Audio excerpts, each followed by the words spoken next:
오늘 그 많은 신도분들 모시고 이렇게 강의를 하게 돼서 굉장히 영광스럽게 생각을 합니다. 저 어서 많이 본 것 같으시죠? 그러시다고 하시는 분 한번 손 들어 보실래요? 저 어서 많이 봤다. 예. 몇 분 손 들어 보세요. 웃으시는 분. 어서 보셨어요? 네? 예. 아마 불교에서는 부부가 한 500생 인연으로 만나서 이렇게 된다는데 저희는 아마 우리 불자님들하고 적어도 지금 1시간 정도 강의를 하니까 전에 한 300생 정도는 만났을 거예요. 그러니까 당연히 저를 어서 많이 본 것 같으실 거예요. 그렇죠? 아마도 저를 그 전에 안 보셨다고 생각하시는 분은 오늘 그냥 열심히 보고 우리 다음에 만나서 또 열심히 같이 인사하도록 그렇게 하도록 하겠습니다. 좋죠? 예. 오늘 그 불교의 가족간 및 부부간은 사실은 이게 이제 그 보건복지부에서 저출산 고령화, 그러니까 아이를 너무 안 낳고 왜 안 낳는지, 왜 이렇게 그 점차로 아이를 안 낳는지에 대한 정부 차원에서 아주 고심스럽게 나온 프로젝트 중에 하나입니다. 그래서 사실은 이제 이 부분을 가지고 작년에 교구 본사를 정말 투어를 하면서 제가 그 전에 못 밟아봤던 교구 본사를 골고루 다 밟아보는 영광을 또 안았었어요. 그래서 그때마다 각 지역의 불자님들을 많이 만나면서 제가 이제 느낀 것 중에 하나는 정말 아가들이 정말 없구나. 그리고 참 연세들이 정말 지방으로 갈수록 정말 많으시구나. 그러니까 젊은 분들이 참 귀하시구나. 이런 생각을 너무너무 많이 했었습니다. 사실은. 그래서 제가 이 부분을 강의를 하면서 불교의 가족, 그 다음에 부부는 도대체 이제 어떻게 설명하는가에 대해서 정말 많은 깊은 고민을 하면서 많이 했습니다. 그래서 오늘 제가 예.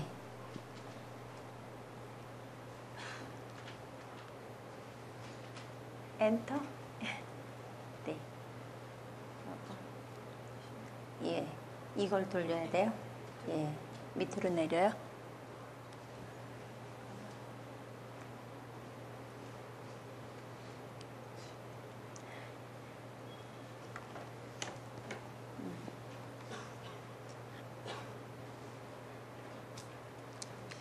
예. 죄송합니다.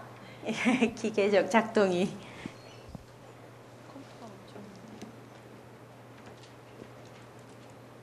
이걸로 가요? 이걸로 그냥? 네. 예. 시대가 많이 변했습니다. 그래서 사실은 저희가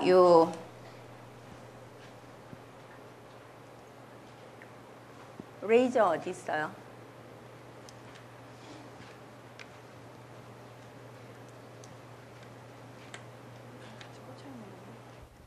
레이저. 아니요. 예, 됐습니다. 예, 고맙습니다. 예.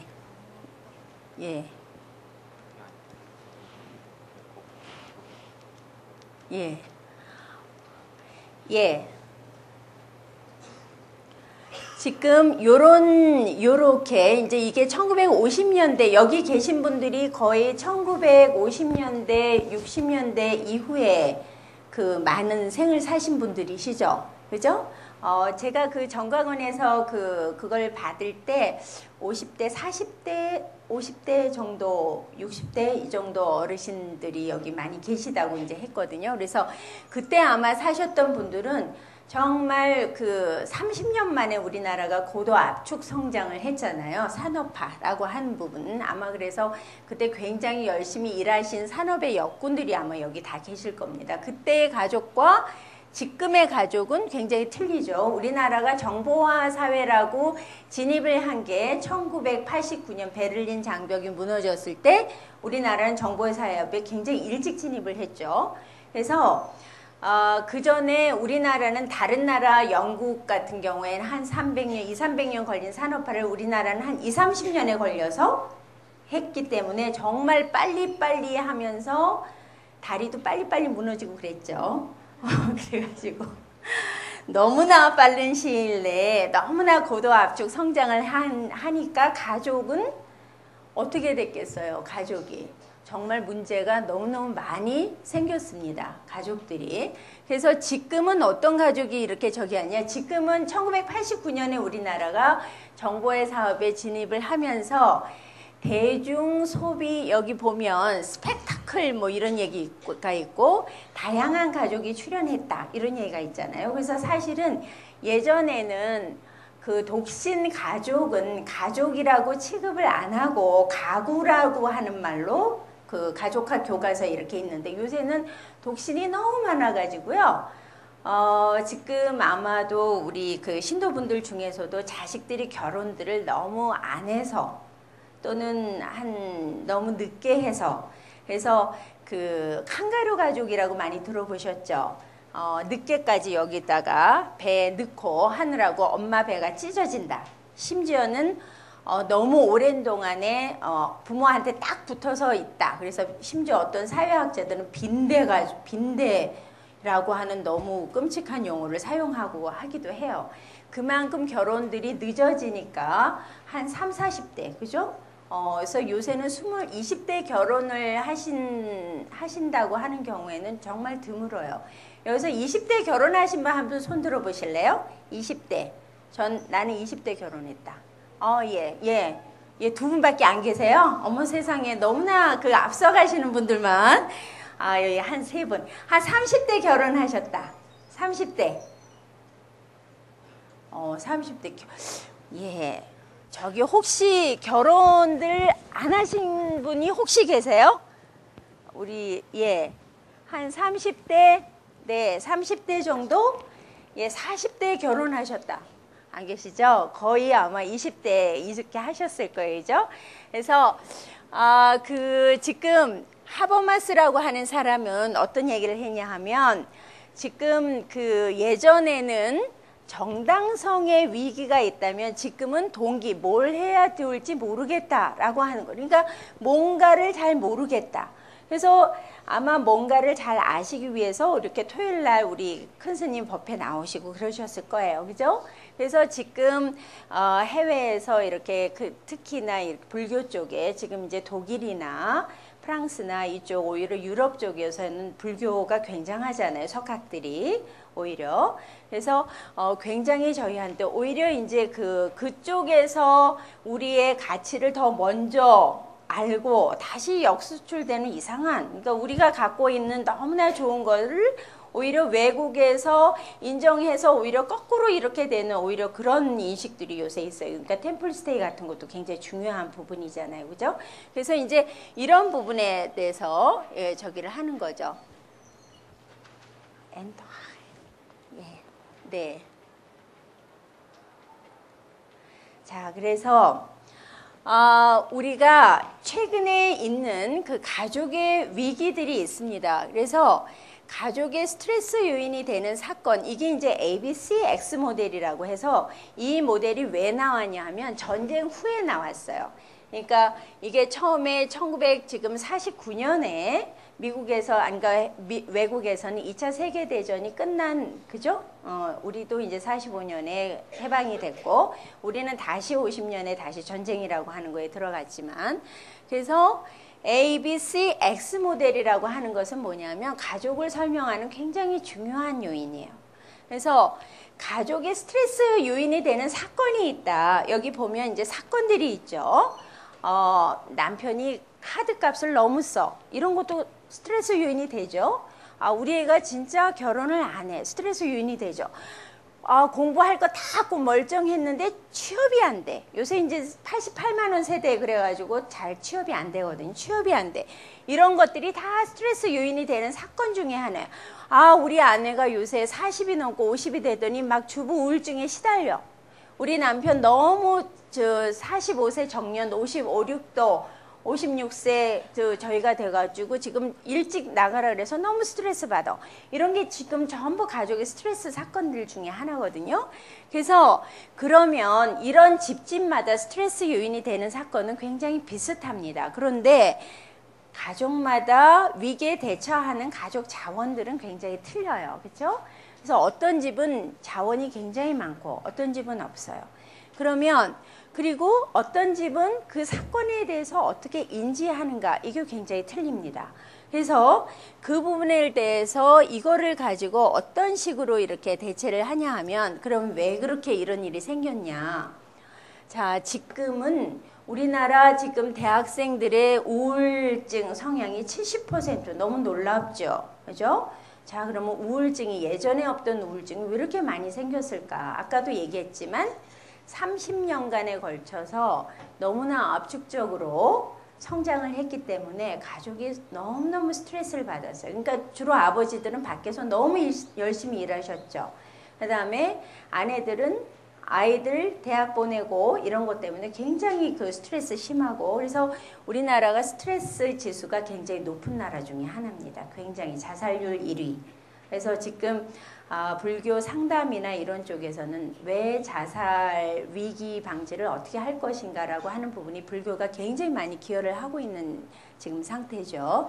그래서 이런 부분 때문에 굉장히 많은 스트레스가 지금 이제 발생을 하는 거죠. 그래서 가족마다 요런 여러 가지 가족이 있습니다. 자, 어떤 집은 위기에 닥쳐가지고 완전히 이렇게 이거는 뭐 맛이 가는 가족입니다.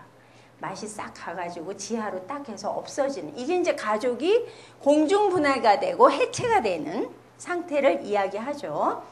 그래서 여러분들이 예전에 그 이범선 선생님이 쓰신 그 오발탄이라고 하는 영화를 보셨거나 소설 이제 오발탄이라고 하는 영화는 우리 학교에 계셨던 유현목 감독님이 그 감독하신 굉장히 그 수작이죠. 그때 가족, 그러니까 50년대 그 전쟁이 일어나고 막 이렇게 했던 가족들은 해체가 무슨 원인 때문에 가족이 주로 해체가 됐을까요? 무슨 원인이? 심리적인 이유일까요? 아니면 경제적인 이유일까요? 아니면은 또 기타 사회적인 여러 이유, 어느 부분이 제일 컸을 것 같아요? 경제적 이유, 그렇죠? 그때는 아마도 그 우리 여기 그 신도님들은 그때 최소한 자기 형제들이 한 4명에서 5명? 아니면 자식들도 그 정도 낳고 혹시 그 그러니까 자기 원가족에서 자기 형제분들이 한 5 이상이자 하시는 분 한번 손 들어 보실래요?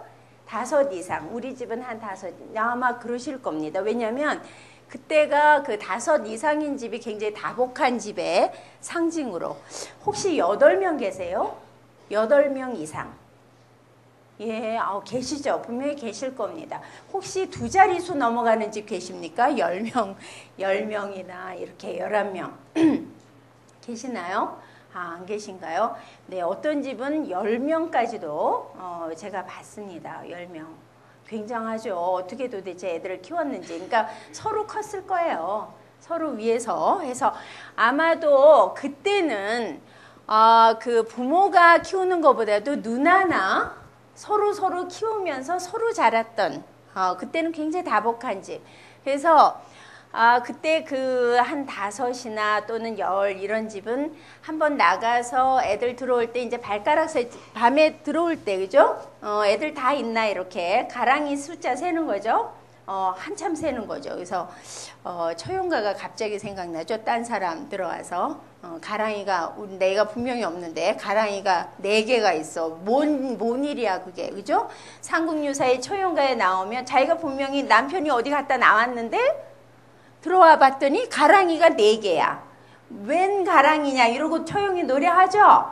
그래서 사실은 그거를 그 가족학자들은 무슨 얘기를 하냐면 이거는 비지팅 허즈밴드를 노래한 거다. 이런 분도 계세요. 비지팅 허즈밴드는 뭐냐면 방문 남편.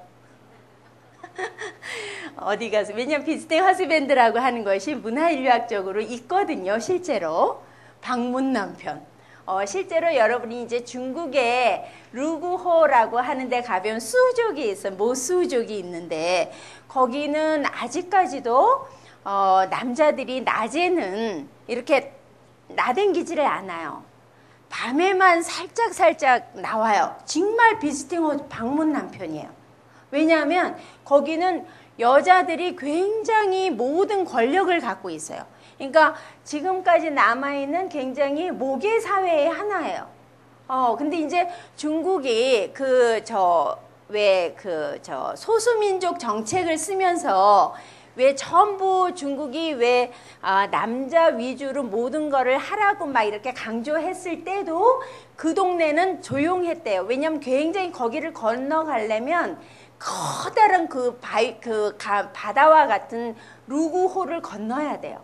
그러니까 거기는 외부하고 거의 많이 차단이 됐겠죠.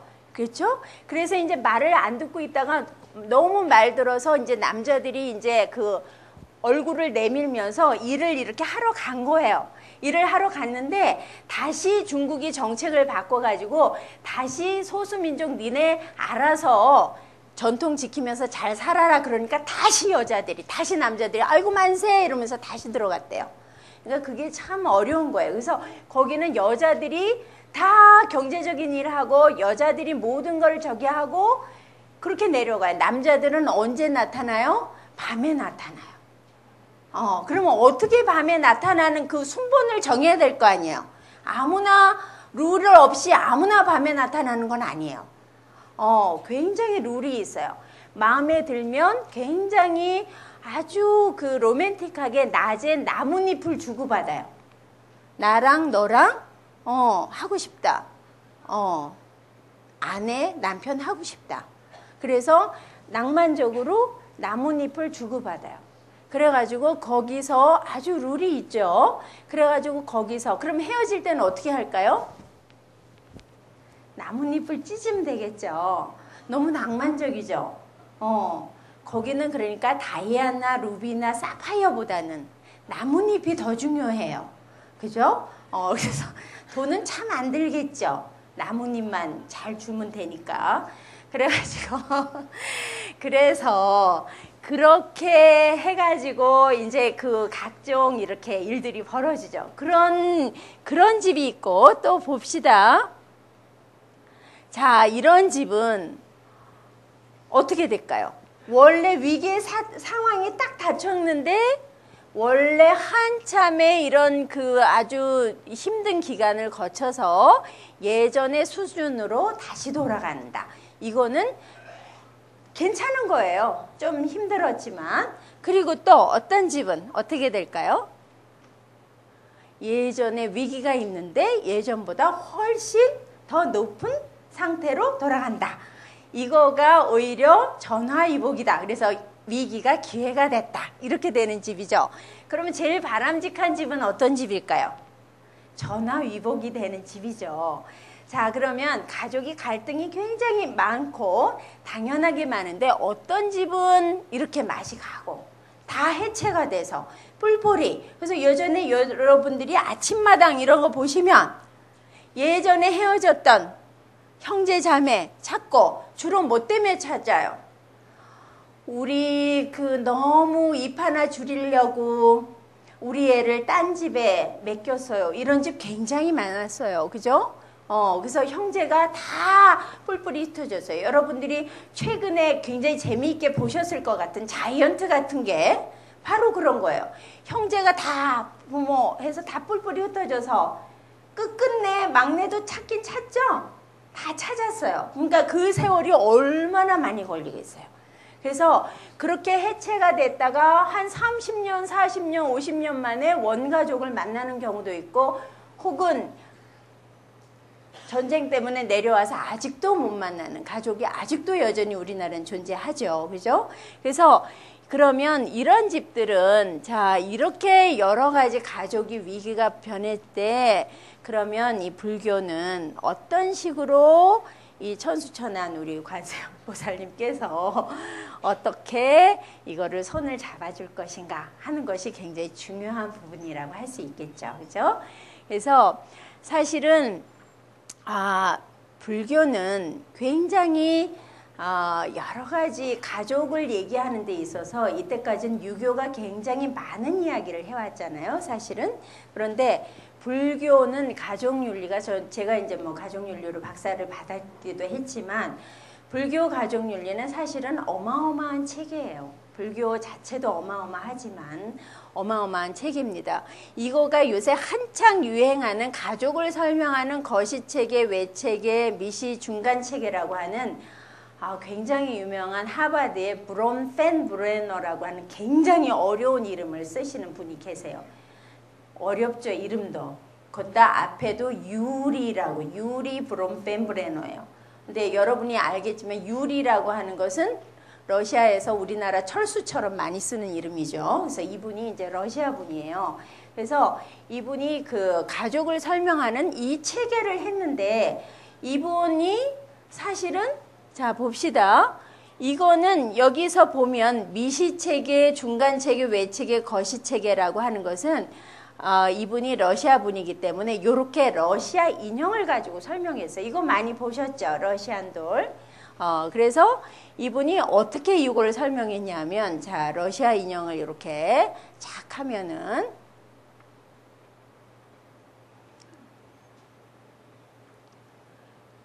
러시아 인형 꺼내보면 여러분 다 아시겠지만 쫙 이렇게 되죠.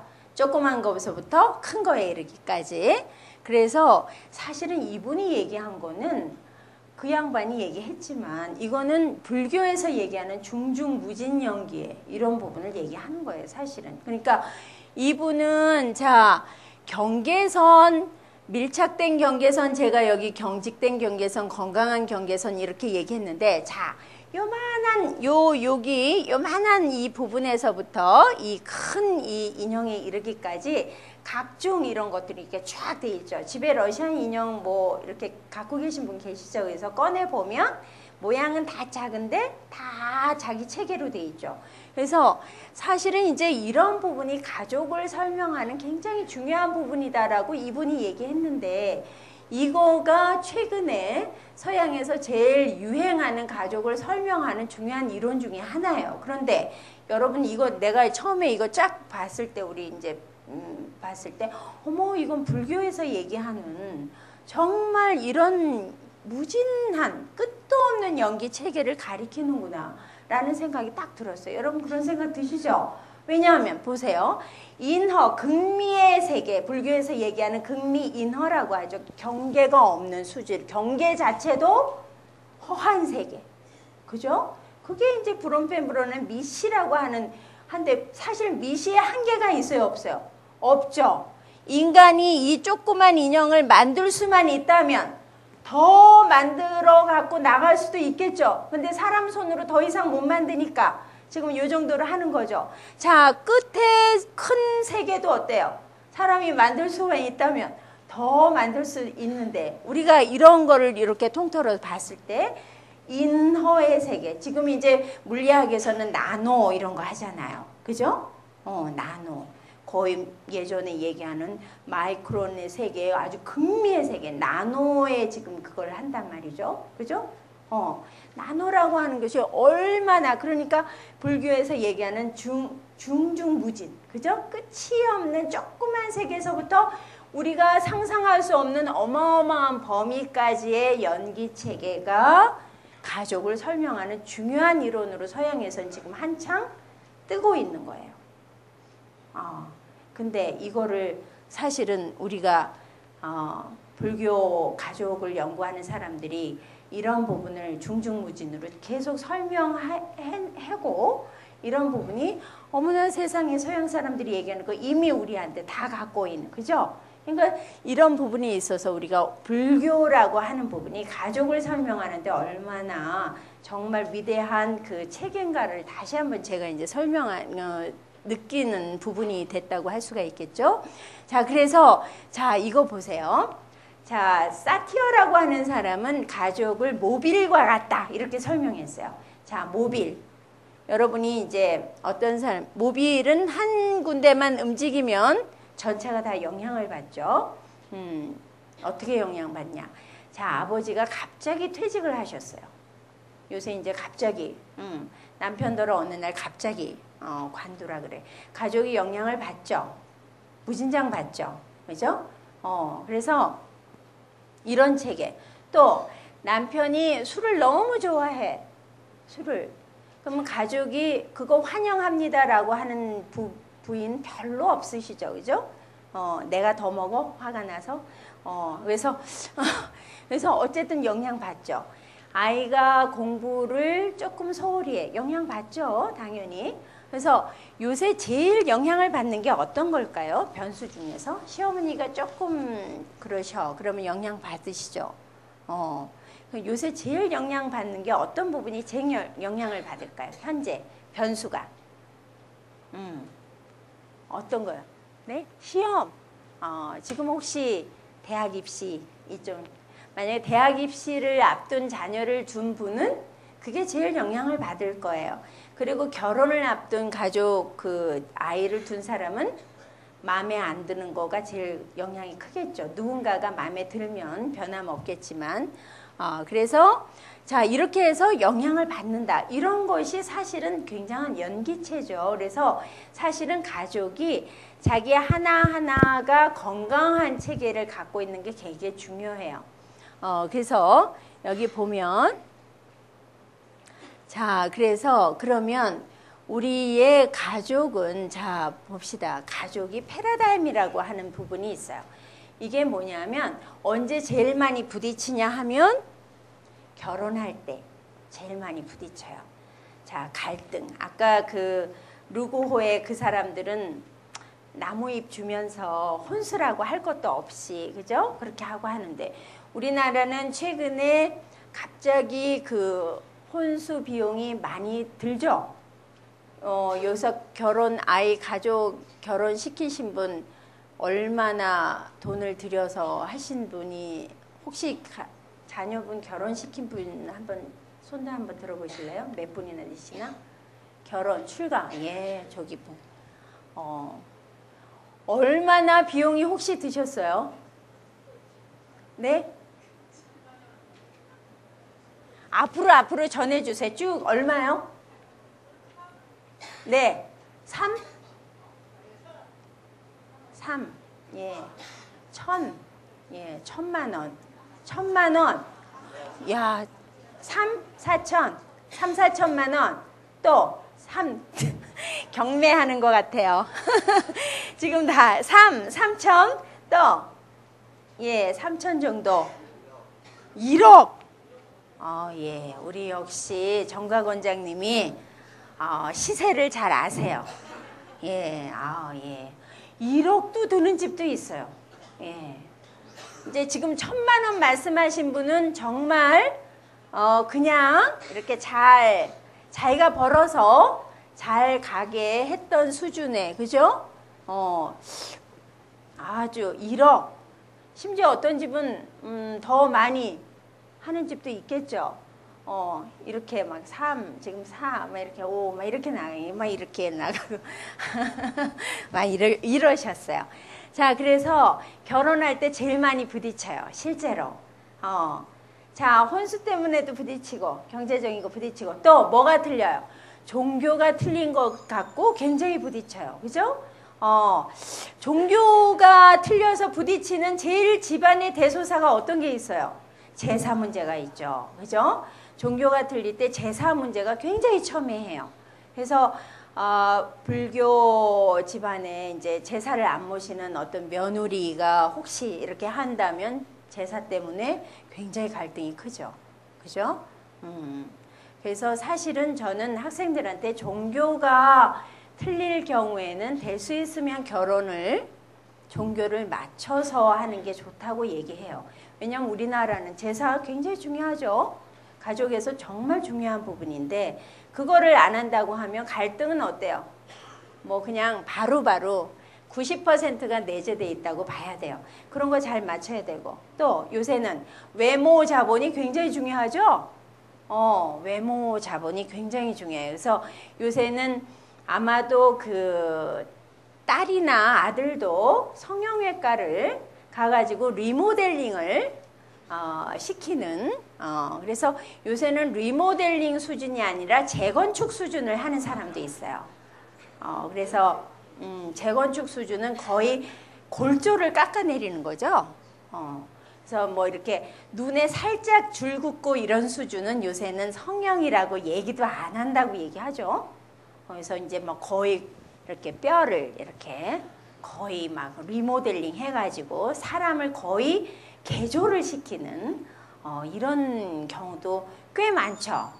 성형의 유혹에 시달리는 우리 젊은 처자들도 있죠. 아직 안 했지만 유혹에 시달릴 때도 있죠. 남자들도 요새는 많이 하죠. 면접 때문에 많이 합니다. 그래서 굉장히 많이 그런 것들 이제 시달리고 그래요. 그래서 사실은 왜 이렇게 외모 자본이 중요하게 됐을까요? 최근에 예전에는 지금 한국인의 평균 키가 얼마라고 알고 계세요? 여자 160.4 뭐 5 뭐 이러고 또 남자 174 너무나 잘하신다. 그죠? 근데 어떤 남자가 소송을 걸었어요. 매우 유명한 D라고 하는 결혼정보회사 어딘지 다 아시죠? 동국대학교가 아니고 D라고 하는 소송을 걸었어요. 어떤 남자분이. 왜냐하면 그 남자분을 그 결혼정보회사에서 회원으로 안 받아줬어요. 왜 안 받아줬냐 하면 그분이 키가 170이 안 됐대요. 그래서 회원으로 안 받아줬대요. 그래서 이분이 헌법 소원을 냈어요. 왜 안 받아주느냐? 그랬더니 그 결혼정보회사는 어떤 얘기를 했냐면 우리는 양심상 받아들일 수가 없다. 왜냐하면 이때까지 많은 그 성사율 가운데 키가 170 미만인 이하인 사람이 결혼을 꼴인한 그 회원 중에서 없다. 그래서 우리는 양심상 돈을 받고 받아줄 수가 없다. 이렇게 얘기를 했대요. 예전에 60년대는 남자 키들이 60에서 70, 그죠?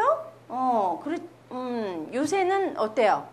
요새는 남자들이 갖춰야 할 부분에서 무슨 여러 가지 경제력, 력이 있어요.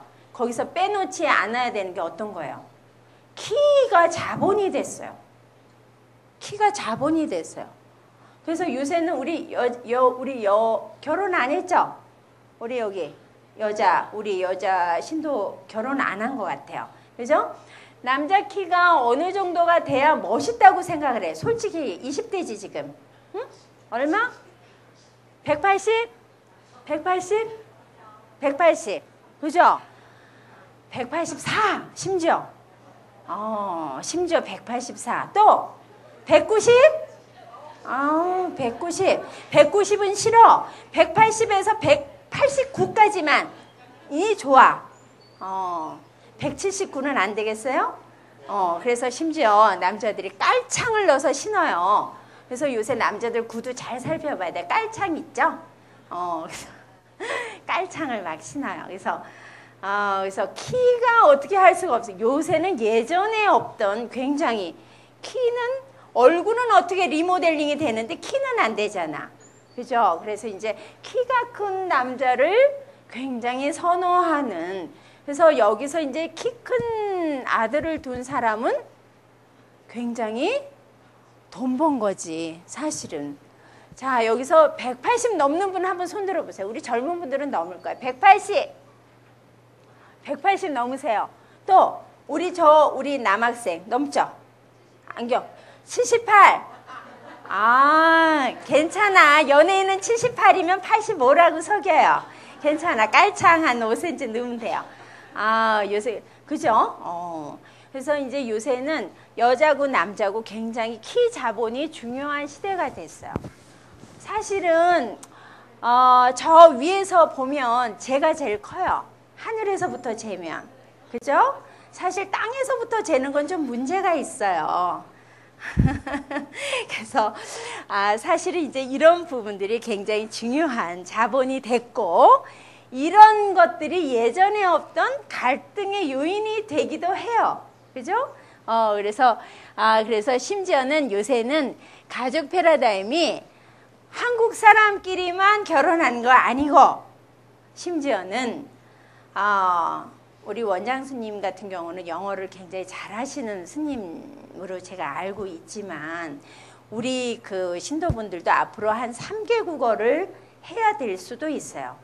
만약에 애가 둘인데 하나는 하나는 미국에서 데리고 왔어. 그러면 이제 영어를 어떻게 한다고 쳐. 근데 하나는 영어가 안 되는 나라, 프랑스에서 왔어. 근데 걔가 영어를 못해. 그럼 어때요? 프랑스에 해야지 뭐. 그지? 그래서 그렇게 됐어요, 요새. 그래서 실제로 제가 아는 어떤 분들 중에 하나는 며느리하고 사이가 국적이 다 틀려요.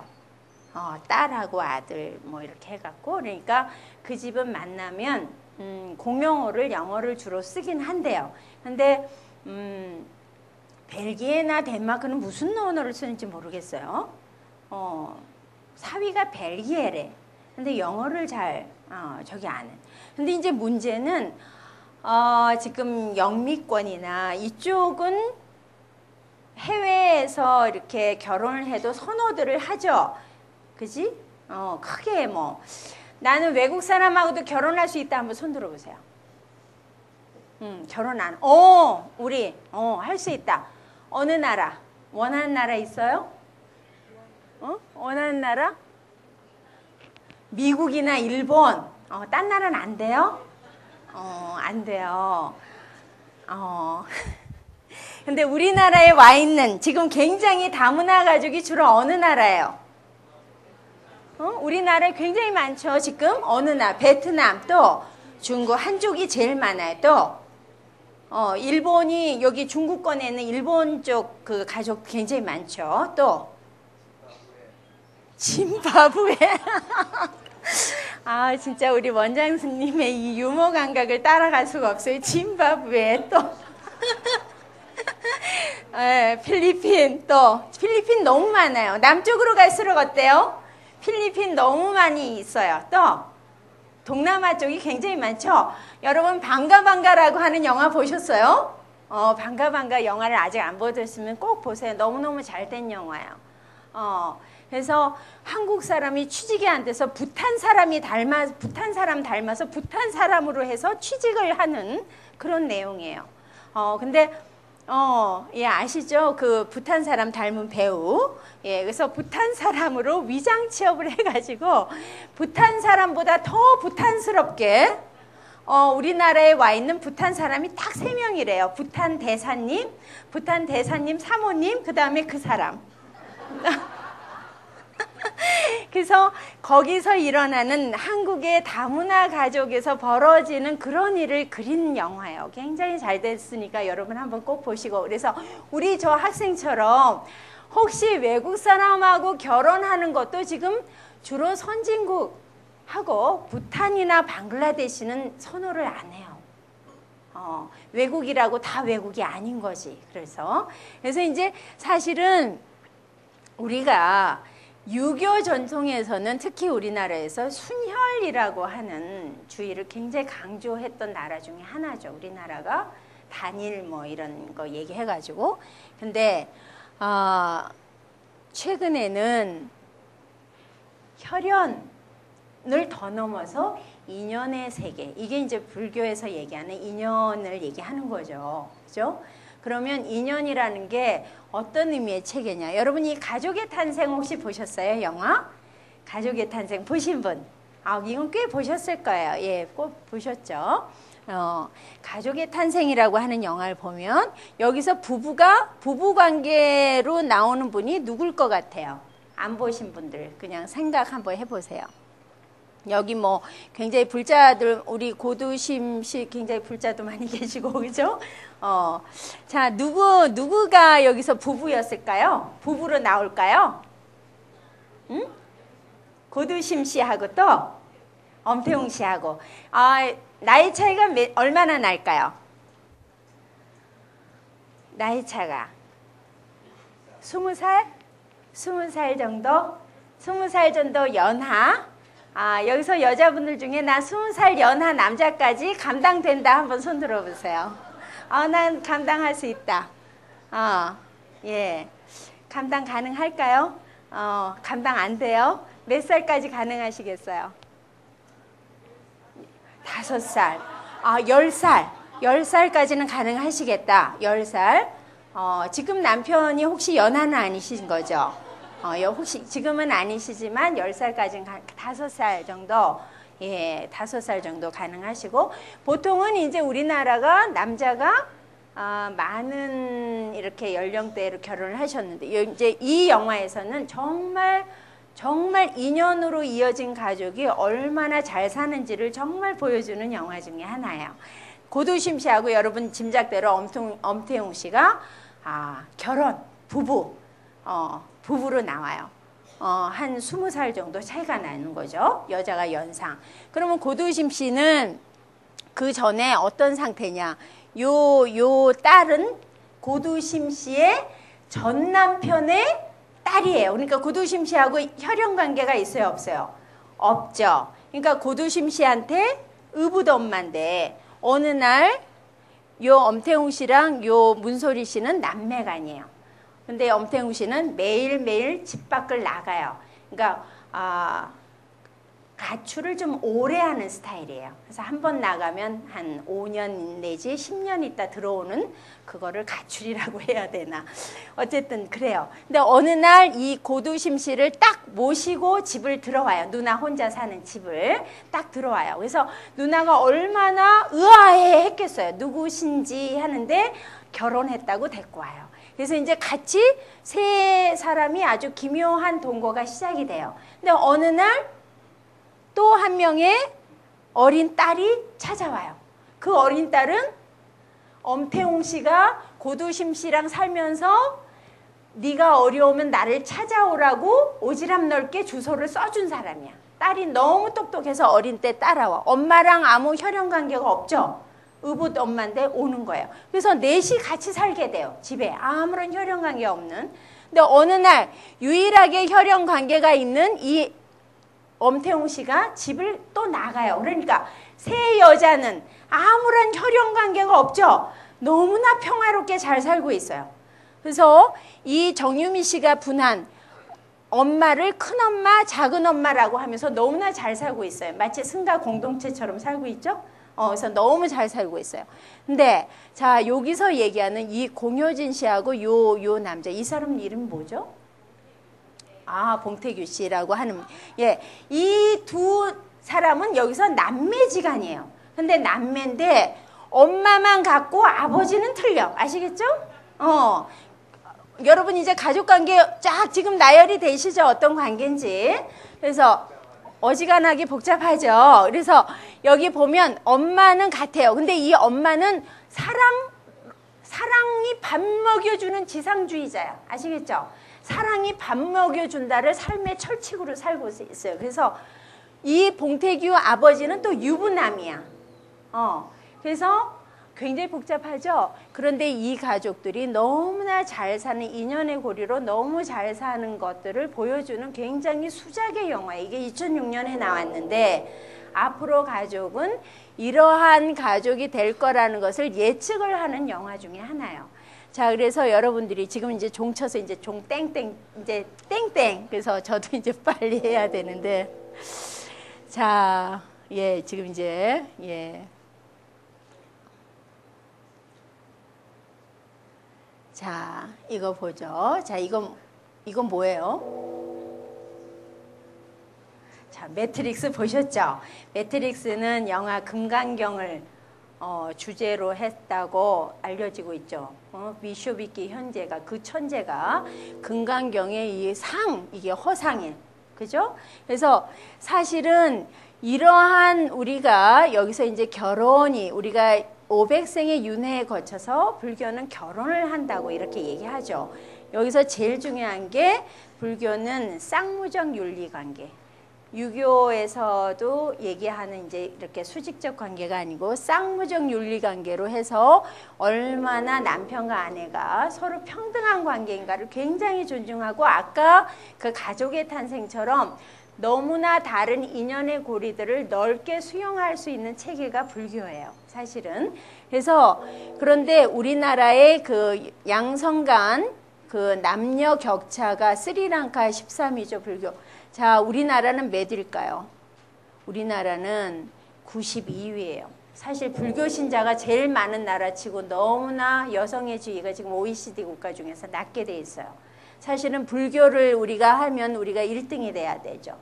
여성과 남성의 지위가 동등하고 그다음에 평등하고 평화롭고 그래서 이런 부분에서 우리가 어떻게 불교적인 소통과 연대의 걸로 이 가족을 만드는가. 그래서 사실은 여러분들이 여기서 우리 정각원 온 게 마음 치유터와 쉼터와 배움터와 사실은 이런 모든 것들이 여기서 이루어져야 되는데 가족의 놀이터로 사실은 우리가 여기 법회가 돼야 돼요.